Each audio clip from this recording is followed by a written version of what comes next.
considered with the wealth,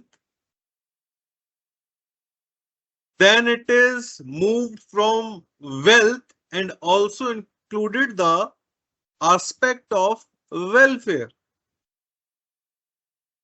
Later, it focuses on how the limited resources which you have, either in terms of money, either in terms of any other resources like coal, iron, anything, all resources are limited. And how to utilize those resources to satisfy the needs and wants of the society or of the individual. So, like this, the definition of economics evolved, and now it is morely focused on societal aspect, individual aspect, how to utilize the limited resources to satisfy the human wants, which are unlimited. And the resources are not only limited, but they do have various alternate uses. For example, with $100, you can invest that particular $100 in many of the activities. You may buy the you know ticket, or ticket for a movie, or maybe something uh, like this. You may have 5 to 10 options in $100 uh, amount.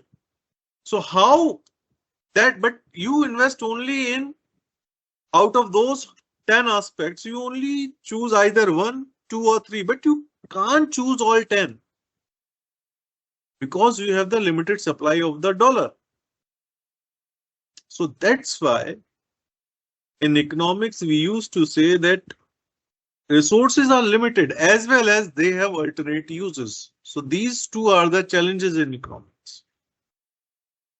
First, the resources which we have are limited. Second, those resources have alternate uses. Now you have to decide that particular resource should invest in which category. For example, you do have a wooden. Now with that particular wood, either you can make the table or you can make the chair.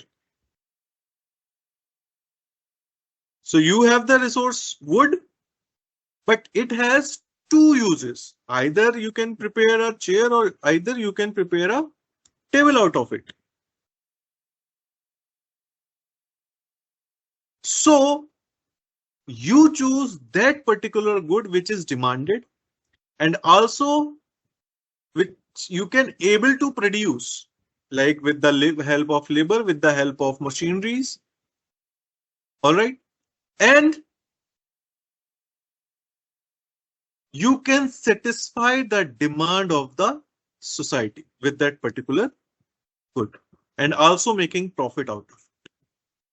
So all these aspects you have to consider while deciding that where should I invest my limited resources.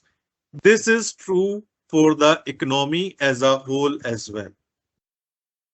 The example I have given is very much specific and individual. Like an individual is having a word and he has to choose between what he wants to produce, either a table or a chair. Considering the demand, the resource, the machines, and everything, he decided either of them and he produces. Likewise, the economy as a whole has to decide what they want. So when we talk about the economy as a whole, as a nation or as a global part, then it becomes the macroeconomics. So I hope you do understand how we move from the micro to the macro part. All right. So in micro, we focus on the individuals. We focus on the specific firms, specific industry. All right. And in microeconomics, we deal with the three important questions. What, and this is also true for the macroeconomics as well. Like what three questions that we need to answer in economics? What to produce, how to produce, and whom to produce. I hope you have all clear idea about this, that like what to produce means you have the limited resources. Now you have to choose what you want to produce. How to produce, whether you want labor intensive, capital intensive, or the mix of both. Whom to produce, whether you are targeting the high end customer, low end customer, middle end customer. Okay. And how you are going to reach to them, those customers. So all these are the questions related to macroeconomics. However, when we shift from micro to macro, the questions remains the same, but the scope becomes wider. Like what to produce. Now government has to focus whether in which sector they want to invest. Like in today's time, most of the governments are utilizing their resources towards AI, artificial intelligence, towards reducing the carbon footprints by investing in EVs, electronic vehicles, or hydrogen vehicles.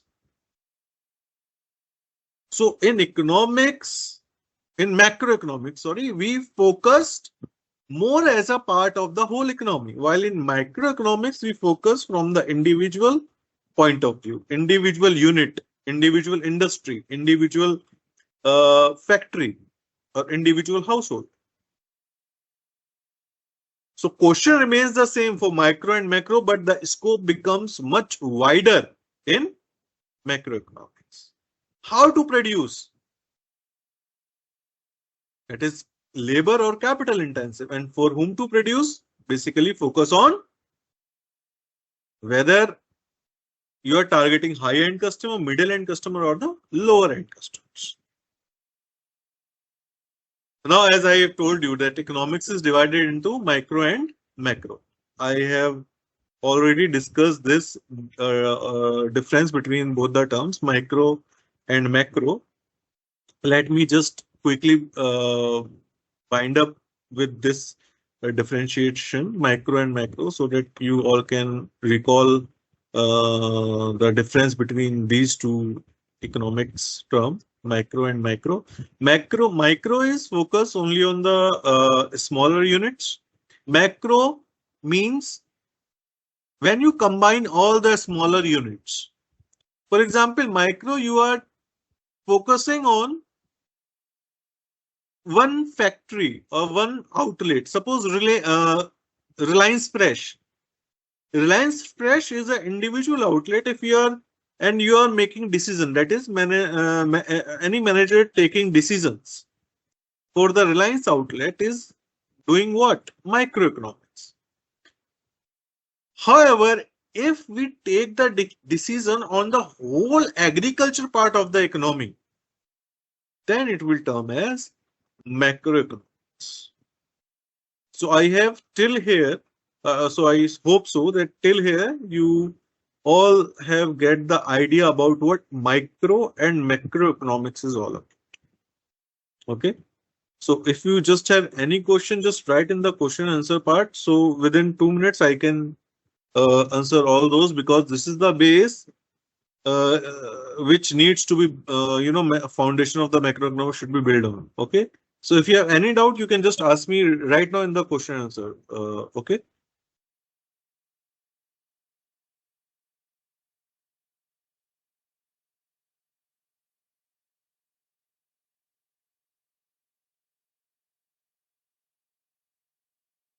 Okay, please explain what is managerial economics. See, I haven't explained about the managerial economics yet. I'm just making familiar with the term economics. So when any manager uses the economics concepts and tools and techniques of economics for the decision making, it is termed as managerial economics. Okay. We are facing a problem with the interaction during the session. The teacher is reading the lecture, but no one is responding to the question being asked. Please look into this. Okay, ma'am, you can this Pamani Deepa. You can only write the in the chat box of question and answer. Okay, and I will answer you. Okay, Prem Soni.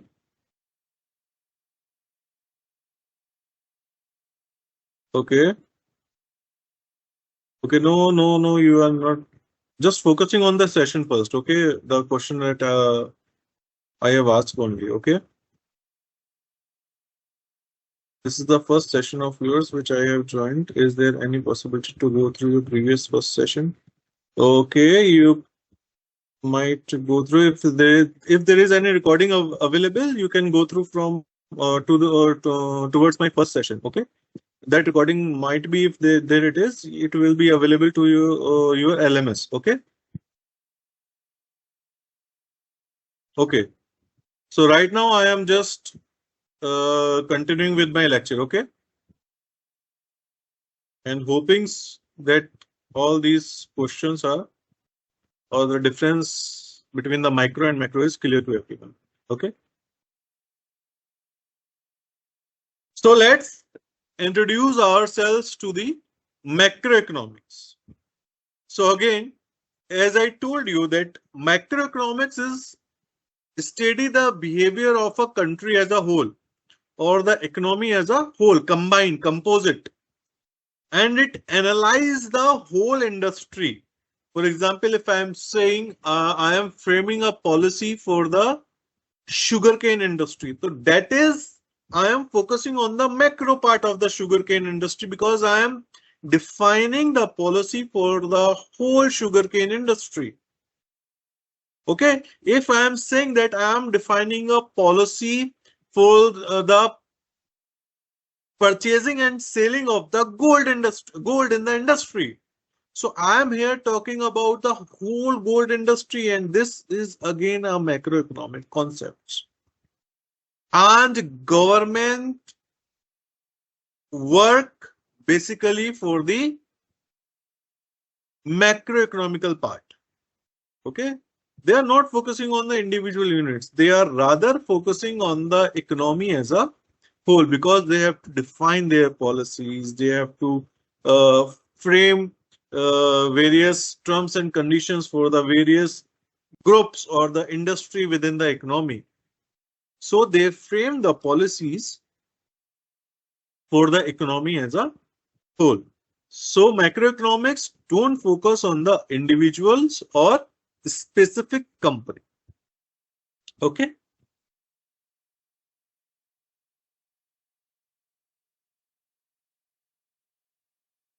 So how macro different from micro? That we have already discussed in my first session as well as in this session already in the first two slides. That macroeconomics focuses on the aggregation, that is summing up the individual units, and microeconomics is again only focusing on the individual decisions. So let's understand what are the key concepts in macroeconomics. See, there could be n number of concepts, macro, but here I am putting few major aspect concepts of macroeconomics. Very first is GDP, that is gross domestic product. See, gross domestic product is basically what? It basically defines the health of the economy. That how economy is actually behaving or how the economy is actually uh, better in comparison to the other economies. Or if not better, then how we can make it better as compared to the other economies. So GDP is the indicator about the health of the economy.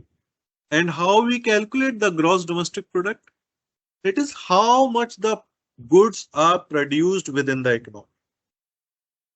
Okay. See, The more the demand for the goods, the more the production of the goods, and more selling is there, and it again create a cycle. Okay, so the larger the production, the larger the GDP, the better will be the health of the economy. All right, and this GDP is a crucial concept which actually compares the different economies, and based on that particular comparison, we do identify which economy performs better and which not able to perform in that much capacity. All right, we say that this particular economy or the economy of the US is very good, then after China, Japan, India, France, Germany, Europe. So how we define, how we rank those,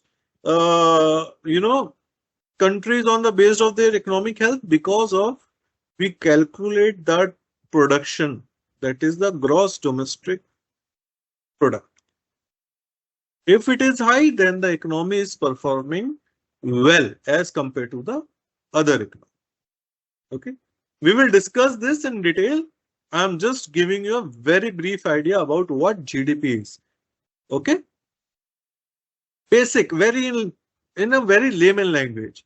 Although we were going to discuss that in our unit because it is a complete a separate unit of in your course, that is in Manager Economics. Okay, so we will do discuss about this gross domestic product in with technicality, with all the jargon words that is used in gross domestic product, with all the calculation of the gross domestic product, that how it is calculated. All this we will going to cover in our syllabus. This is the part of your syllabus. Okay, but right now I'm just giving you an idea of the GDP in a very layman language. Okay, so that even those who are not having the background of the economics could able to understand what GDP is all about. Okay, so I do hope that this concept of GDP is clear to everyone. So GDP is what? GDP is basically the capacity of the economy to produce the goods. We sum up all the goods which are produced by the economy, and then we compare it with other economies to understand whether we perform at par or at low or at high. Okay, then we have inflation. Now what inflation is, although we do, I have separate slides for each of them, but let's just have a brief idea here what inflation is. So inflation is basically the rise in the price. You know, when the goods become very highly priced, that is what we called as inflation. Okay, so if the prices are increasing, then we termed it as a inflation. We coin that particular effect as inflation. And similarly, there is deflation. Deflation is what? When the prices of the goods are decreasing because of any reason. Okay, I'm not going into the reasons why inflation is there, why deflation is there, because it again comes out to be very technical. Okay, so keep it very simple. Inflation is when the price are increased, when the price of the goods are increasing. Deflation is a situation where the price of the goods are decreasing. Okay, both the situations should be kept at a moderate level. It should not be very high, it should not be very low. Just like our body temperature, it should be a specific temperature. Like our body should be very specific in temperature. It should not be more than that, it should not be lesser than that. Similarly is true for the inflation and deflation. Okay, they need to be maintained at a certain level, not below that, not above that, because in both the situations there could be negative outcomes. Okay, what are the negative outcomes that we will discuss later? Okay, so right now just understand what inflation deflation is. Okay, inflation is increase in the price when the price in the whole economy increases, the prices of goods. And deflation is what? Deflation is when the price of the goods are decreasing. Okay, then unemployment. Unemployment basically the rate at which the people are not employed in the economy. That is what we call unemployment. And high unemployment is not suggested for any economy. Then we do have interest rate. Interest rates, like RBI decides, because interest rates are what? Are, suppose if you want to take a loan from the bank, then what you have to pay? Interest. Okay. So taking a particular capital, suppose 1 lakh, you have to pay a interest of say rupees 10,000. So how much amount you have to pay? 1 lakh 10,000. And that 10,000 is because of what? Because of interest rate. If the interest rate is high, then you have to pay high amount as a return to that bank. Okay. Suppose if it is 10%, you are paying 1 lakh 10,000. If it is 20%, then you need to pay 1 lakh 20,000. Okay. And likewise. Okay. Thereafter, we have government spending and taxation. See, government also control the supply of money. Okay. And sometimes not only control the supply of money, like they also have defined various policies. If there is lot of money in the economy and they want that particular money should be reduced from the market, so they have different policies so that the money in the economy should be reduced. That is, the flow of money should be reduced. And if they find that the flow of money is not very high, then how we can able to make that particular flow of money high? By doing this activity. Okay.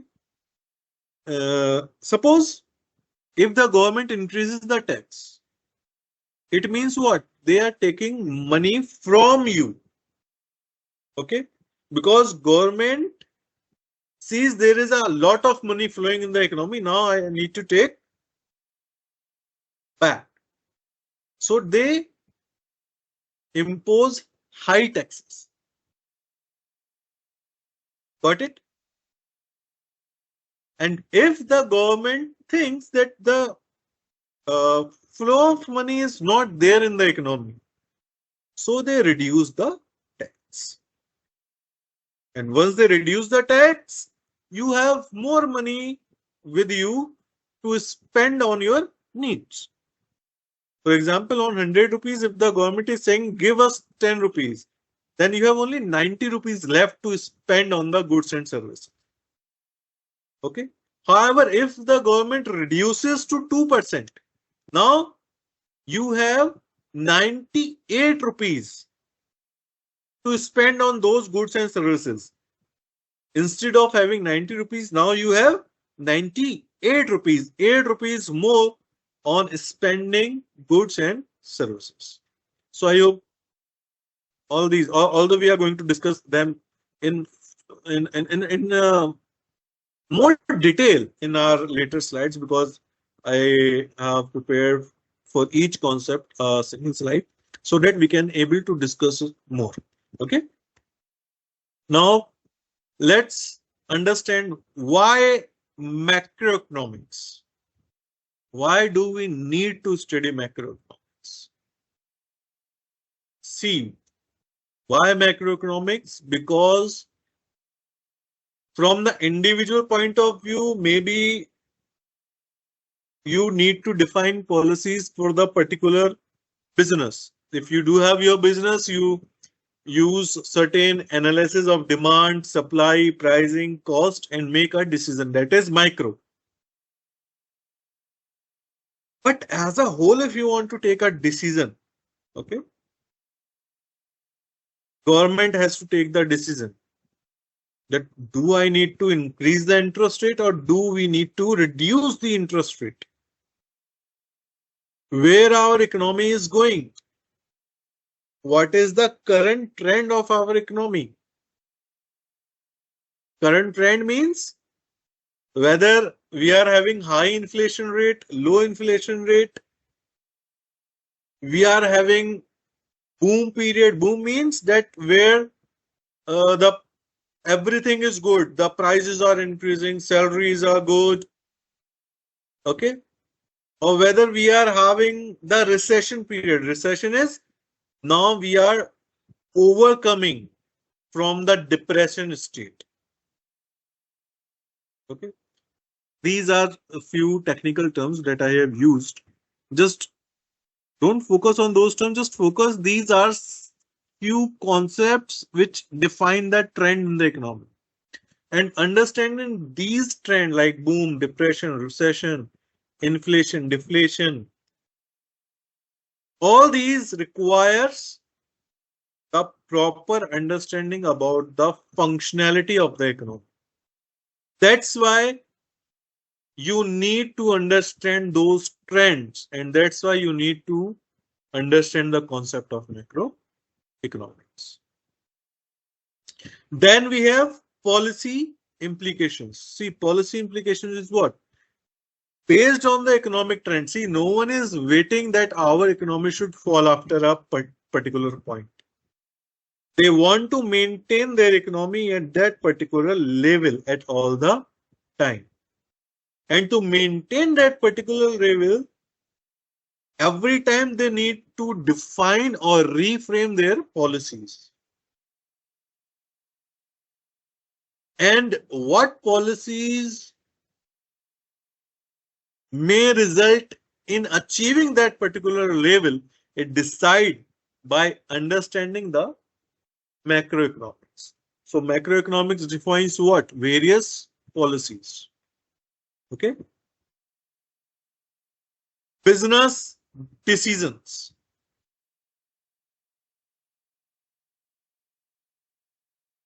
For example, if a particular government providing a tax benefit to those who are investing in the suppose production of the sugar industry. So this is what, because why they have taken that decision that we need to focus on the sugar industry, because through the macroeconomic analysis they do analyze or they do get the idea that this particular business needs our attention. Okay, why all the economies right now are focusing on getting the sustainable development goals, reducing the carbon footprints, making the knowledge accessible to all, having the in the proper supply of the water in every corner of the economy. Why we are focusing on those? Because through the analysis we do analyze that if we don't take this step right now, there may be severe impact of these in the future. Okay, so how we analyze all this? By examining the whole macroeconomics. Okay, so I hope why do we need to understand macroeconomics is clear to everyone. Okay, so now let's one by one understand the various concepts that I have discussed you in a very short.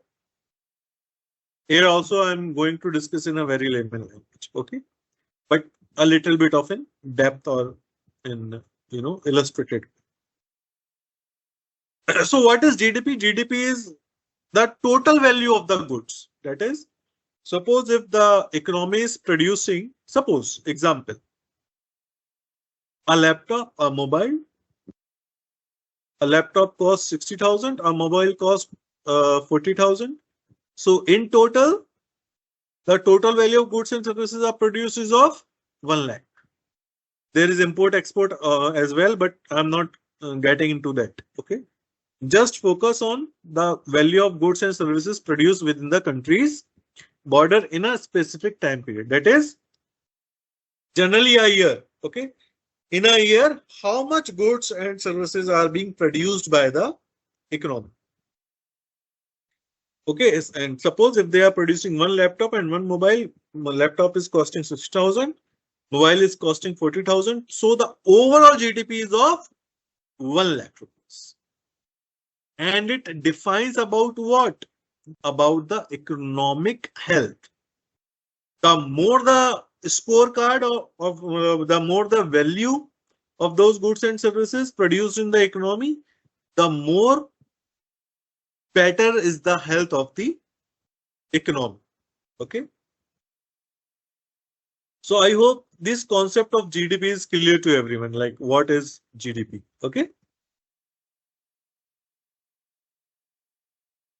Now again, focus is on inflation. Inflation is, as I have already told you, inflation is the increase in the prices of the goods and services in an economy over a period of time. Okay. See, inflation percentage is there.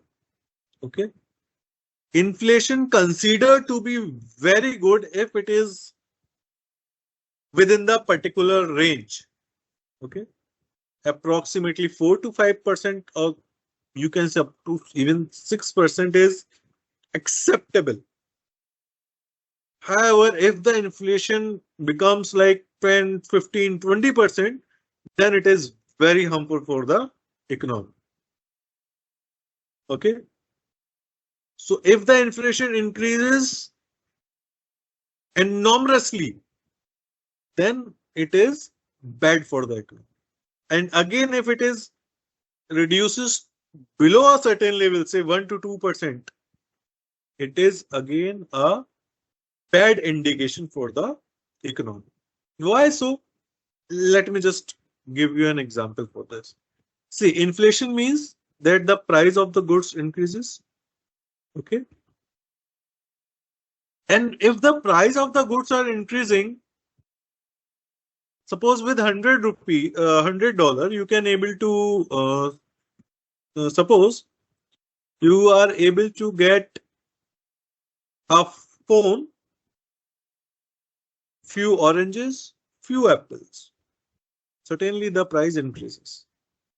Now what? Now you have to choose out of 3 only 2, suppose. Okay. Because the price have increased. Suppose with $100 you get 1 kg of apple, suppose. Okay. Now the price increases. Now in $100 you are getting half kg of apples.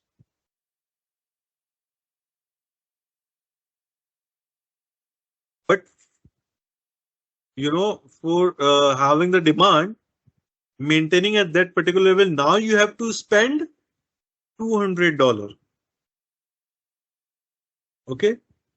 Either you reduce your consumption or you maintain that particular consumption at by paying more for the same amount of food.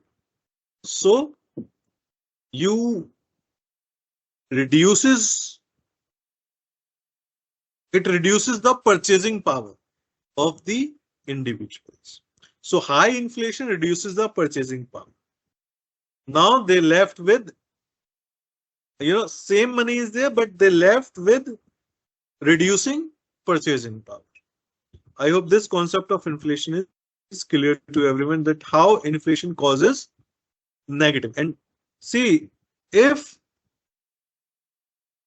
you are paying $100 only, now you will having half kg of apples. So again, it reduces the demand. Earlier you are getting 1 kg, now you are getting half kg. Okay, so it reduces demand. Demand reduces, the profit of the company reduces. The profit of the company reduces. They unable to give you bonuses or hikes in your salary. So again, you have to maintain. Sorry, again, it results in reducing your purchasing power.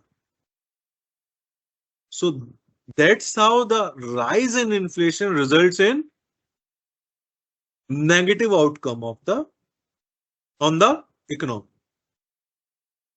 Okay, and if inflation is very low, it may, unable to generate, business are unable to generate that much of profit. Again, it is the same situation. Okay, right now they are not able to generate the profit because they are providing at a very cheap price. Okay, in case of when the inflation is very low. Okay, so for those who are very much new to the economics term, so they consider inflation as the price of the goods increases, it is called as inflation. And when the opposite happens, then we called it as deflation. It is when the price of the goods and services reduces dramatically. Then we called as deflation. Okay.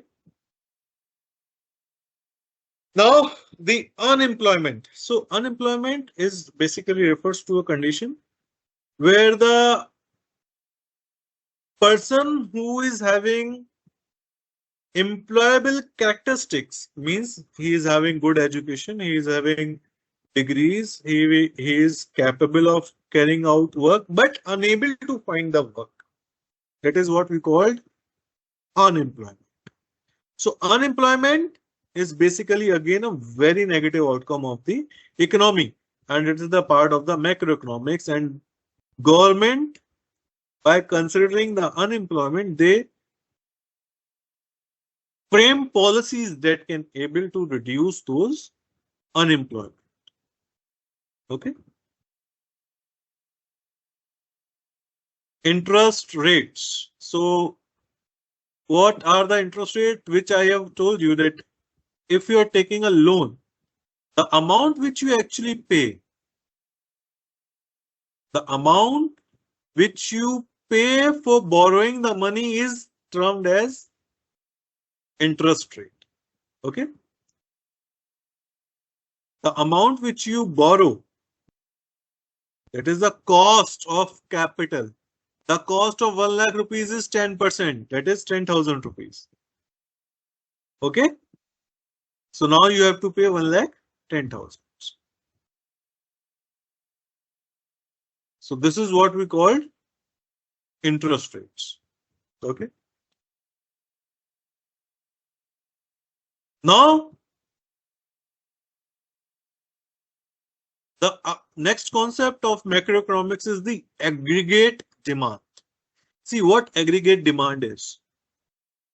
Demand, you know that suppose if I want a phone, that is my demand. I'm not going into the technicality of the definition of demand. Just simply I want a phone.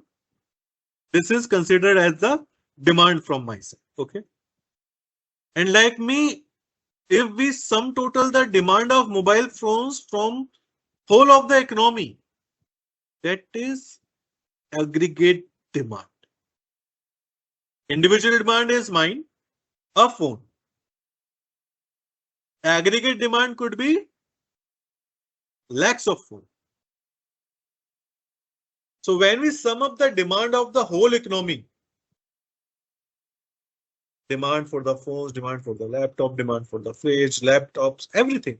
Where if we sum up all the demand of the economy, then it is called as aggregate demand, the sum of all the individual demands. Okay. Just simply understand that demand is I want a phone. This is my demand. Okay. And when we sum up all the demand of all the individuals in the economy, it is considered as the aggregate demand. I will take the question answer once I am finished my PPT. Okay. So just don't worry about that. Now, what is aggregate supply? Similarly to demand, if I am supplying one phone to the market, that is my individual supply. Okay. And if I sum up all the supplies of the goods and services in an economy, then it is termed as aggregate supply. That is the sum of all the supply.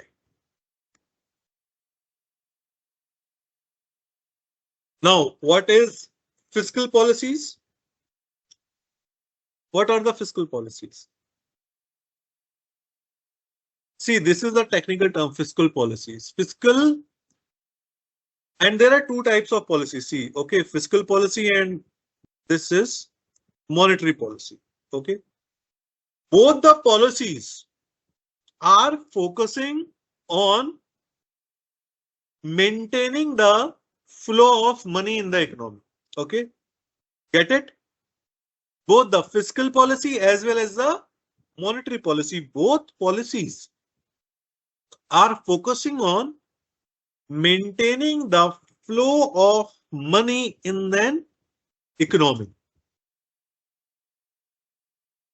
Okay, if the flow of money is huge in an economy, then we want to take out a share out of it so that the supply of money should be maintained at a level which we desire. As I told you, it should not be more than enough. It should not be below that particular enough point. Okay. Sorry. So the government, both the policies have tried to maintain that particular level of flow of money. And there are two ways to control the flow of money. First is done by the government. Okay. When it is done by the government, it is called as fiscal policy. And when it is done by the bank, central bank, no involvement of government. Okay. Then we termed it as monetary policy. Okay. So when the flow of money is impacted or controlled by the government, it is termed as fiscal policies. And when it is controlled by the central bank, in India it is Reserve Bank of India, in America it is Federal Bank. So if it is controlled by the central bank of the economy, then we termed it as monetary policy. So again, let's discuss it. Fiscal policy, when government uses its taxation policies, they charge very high tax to get the flow of money out of the economy, and they are getting that particular percentage of the money out of the economy into the government budget. Okay. Now, if the government reduces the taxes, it means they are pushing the money in the economy. So I hope this fiscal policy is clear to everyone. When government take the money out from the economy via high taxes, it is termed as fiscal policies.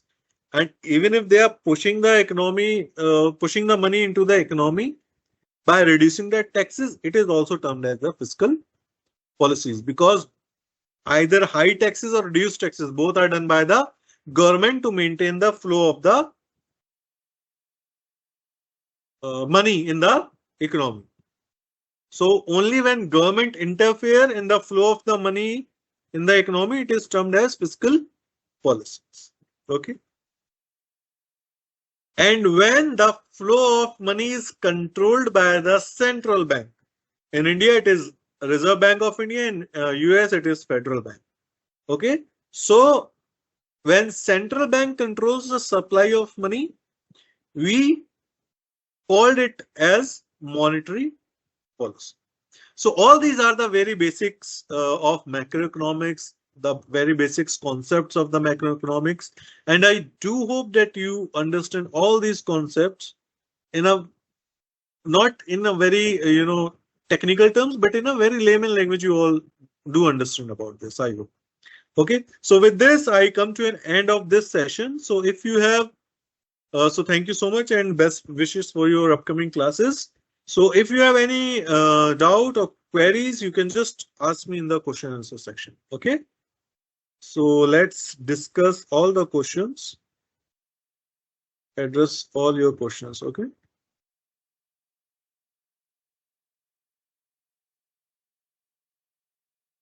Okay.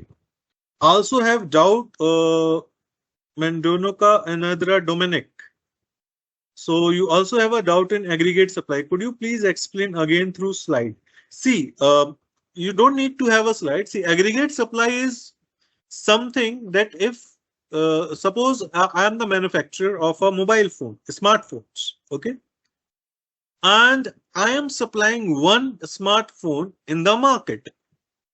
So that is my individual supply, okay.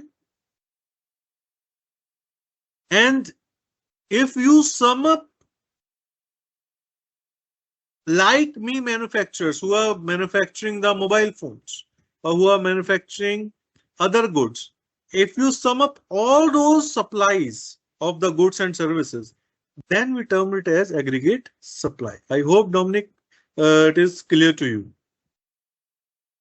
Could you please again relate it to unemployment part, please? Also, possible you can open the slide again for my better understanding. See, I have just written it there, unemployment rate, and what unemployment rate is defined when the individuals who are having all the essentials, qualifications, and capabilities, but they are still not able to get the job.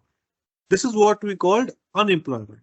And unemployment is again a bad, having a very severe bad impact on the economy.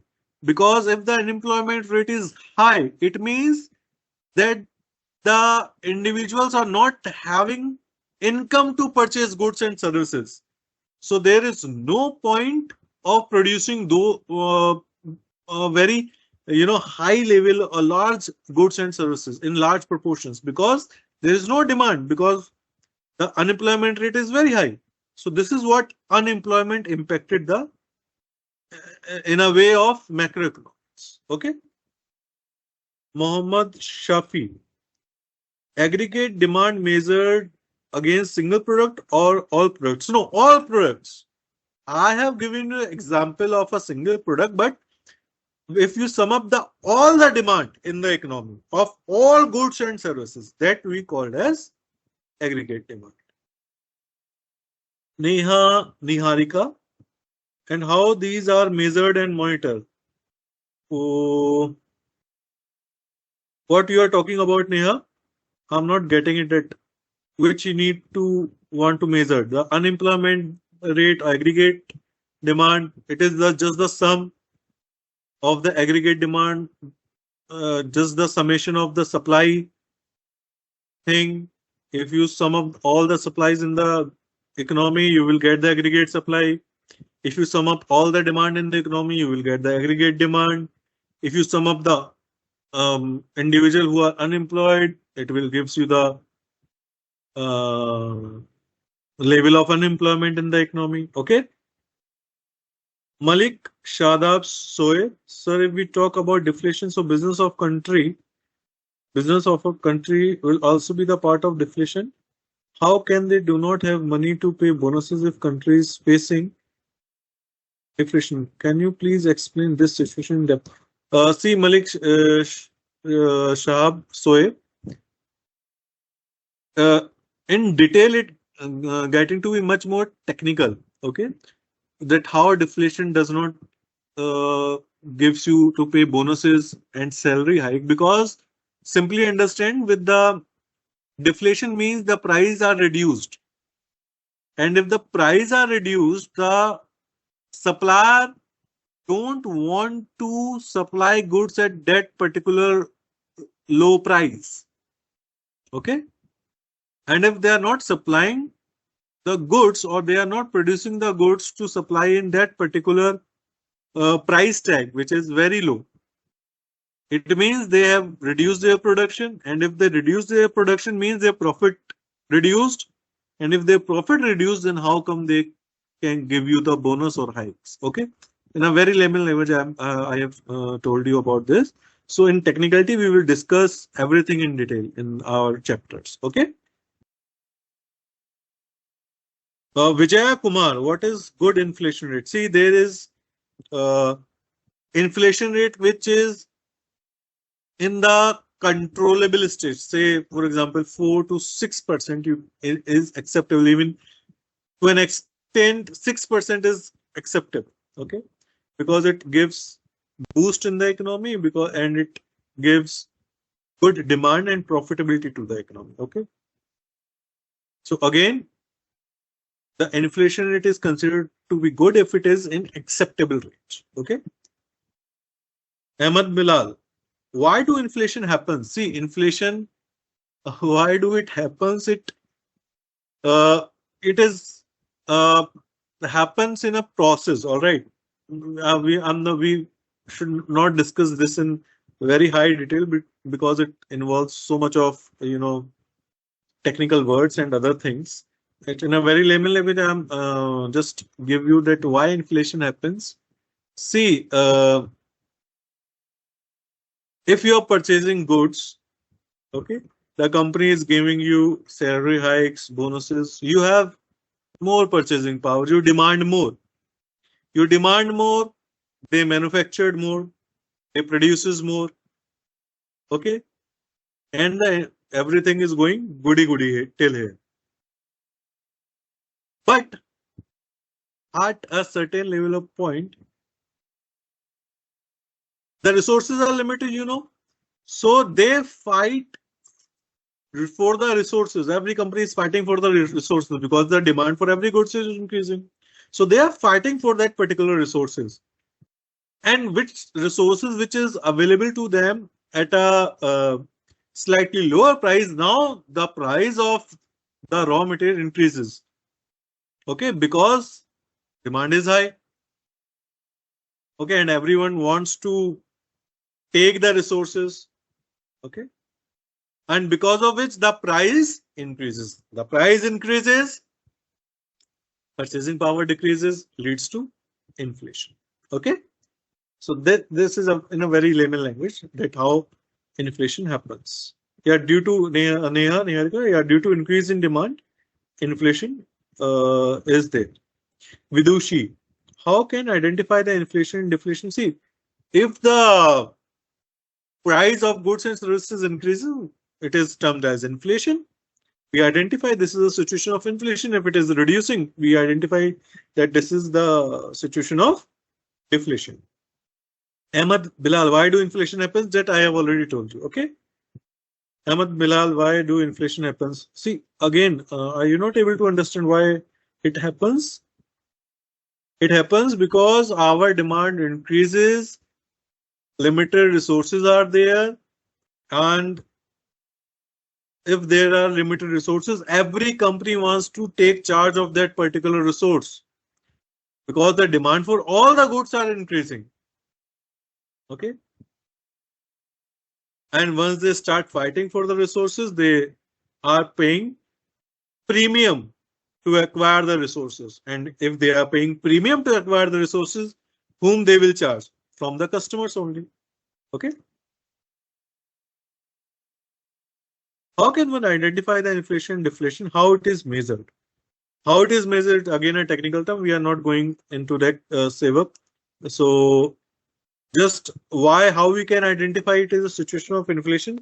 We do identify the situation of inflation by considering about the uh, taking charge of how the prices of the goods and services are increasing or decreasing.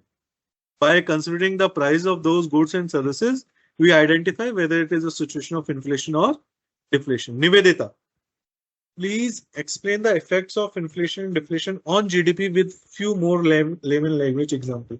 See, Nivedita, the inflation and deflation both are harmful for the economy if they are not within an acceptable range.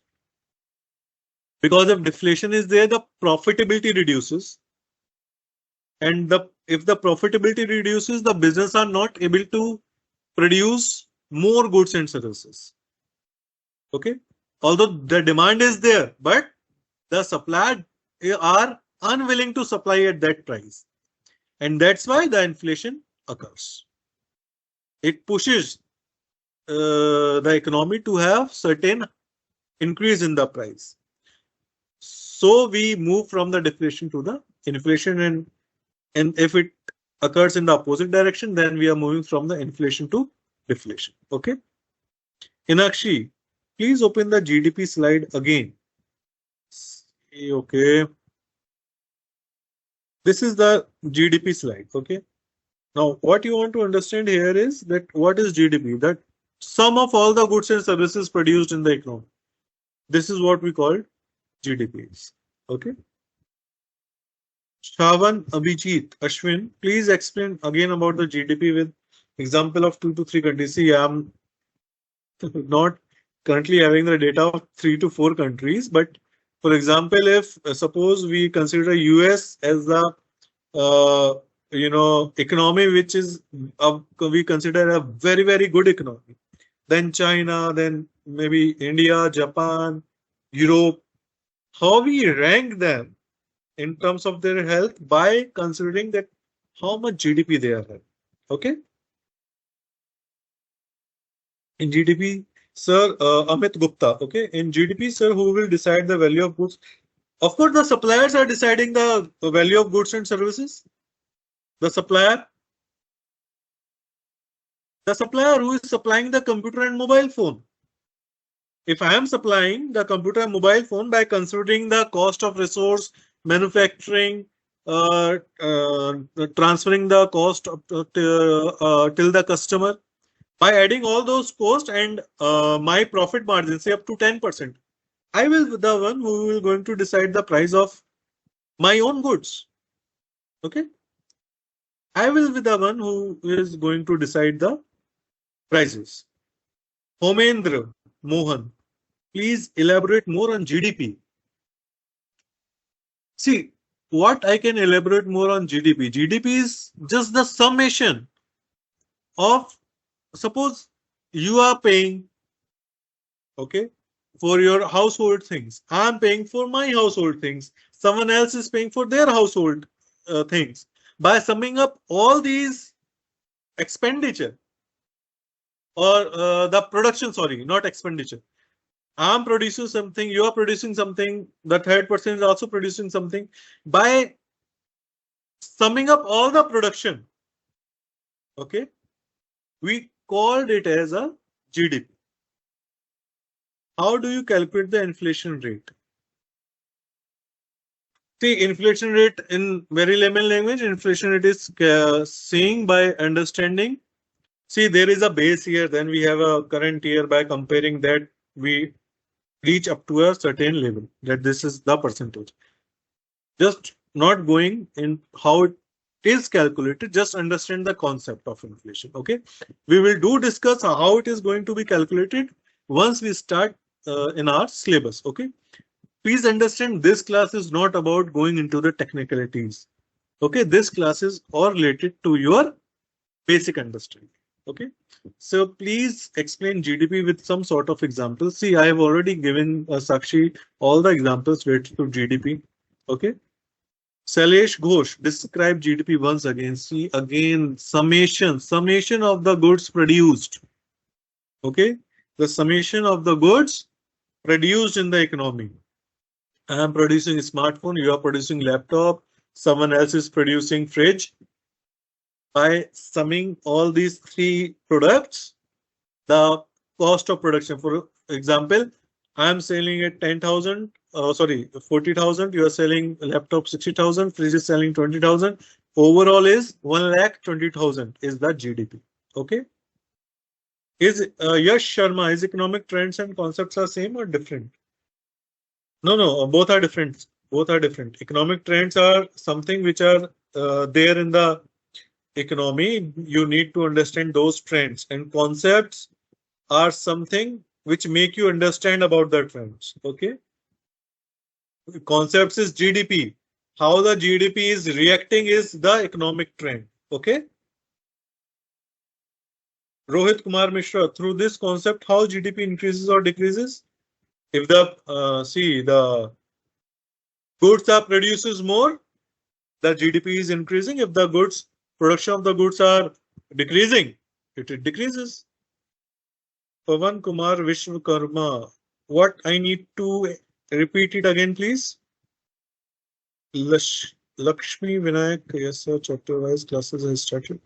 No, they will be started by next week, I suppose.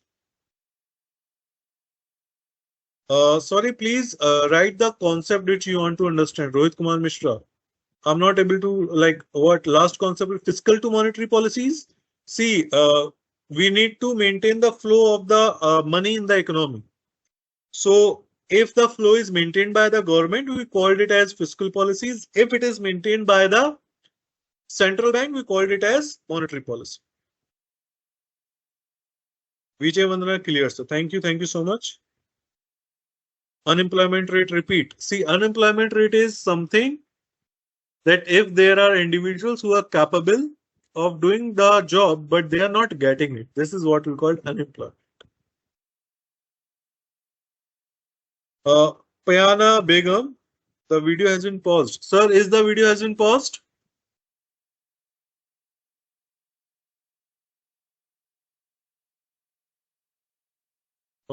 Sir, are you here? There? Hello? Yes, sir. So, video is continuing, no? Yes, sir. We will continue. Okay, okay, fine. So, next is Komal Dilip, how unemployment is related with macroeconomics? Because see, it is not, we are not talking about the individual unemployment. We are talking about the whole economy, the rate of unemployment. So that is why it is macroeconomics phenomena. Okay. See how to calculate inflation, Santanu Mitra. This is not we are going to discuss in today's class because it involves base the calculation in respect to the base years. So let's just don't go there. Okay. Just understand what the inflation is. No, see, Tejas, Deepak, inflation and deflation are not the same thing. Deflation, sorry, is deflation and disflation same thing? Disflation is what? I haven't told you about this disflation. Okay. Who decide the level of price? See, it is not the government bodies or others. We decide.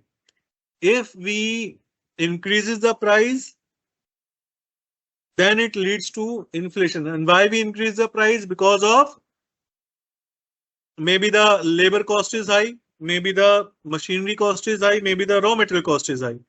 And once everyone is increasing their price, this is the cause of inflation. Okay. Tejas Deepak. But what I haven't told you about what deflation is all about. Could you please elaborate me? Tejas Deepak. Sir, does earning power is considered in inflation? Yes, of course. Not the earning power, but basically it reduces your purchasing power. Of course, the earning power is there, but inflation reduces your purchasing power. Okay. With the same amount of money, you are not able to buy the good which you able to buy earlier. Okay. Suppose if you are earning 100 rupees, you spend 50 rupees. in your daily consumption, but because of inflation, uh, your in 50 rupees, your household consumption reduces. Okay, so that is why inflation is considered as bad. Can you please, Nivedita, can you please give me more example of how GDP increases for a country? See, GDP increases for a country when the production in the whole economy increases. The production of or any good may increases. All right, because of the demand, the production of parts are increasing. The production of two-wheelers are increasing. The production of household consumptions are increasing. When all the production are increasing, this is what we consider as GDP is increasing for a country. Video has not been paused, Neha. Nishat Jain. Change in cost of living. Yes, purchasing power leads to change in cost of living. Ayush Bhatnagar, increases in price. What is the effect of international tax? See, we are not Sarnik Santosh. We are not talking about international taxes on GDP and all. Okay. So be limited and be specific to my lecture because I don't want to indulge in any, kind of technicalities, words or jargons to be used. Okay, in a very layman language, I want you all must understand the economics. Arthi Venkatesh. Guys, I have noticed one session is up on a LMS. Okay, so there is one session is there on your LMS, so you can just go through it. And so please share the feedback form with them so that they can able to fill it. So okay, see Avinash, okay, if you are getting a little kind of economics, it's a very good thing that you are still able to get few family getting familiar with the economics. Maybe a little gradually you will understand all the things. Okay, guys. So thank you so much, sir. And I think that the concept and the questions are repeating. So okay, everything is covered from my end. So thank you so much, students, for this lecture, and thank you so much, sir, for moderating the session. Thank Thank you, you, sir. everyone. Thank you, sir, for Thank lovely you. session. Shall I stop recording? Yeah, sir. Please stop the recording. And yes, I think I'm done with the lecture. Okay, sir. Thank you. Lot of thanks, And sir. do you do you have shared the feedback form with them? Yes, yes, I have said Okay, already, sir. fine, fine. Thank you, thank you. Please, students, fill the feedback form. Okay. Thank you so much, everyone. Thank you so much.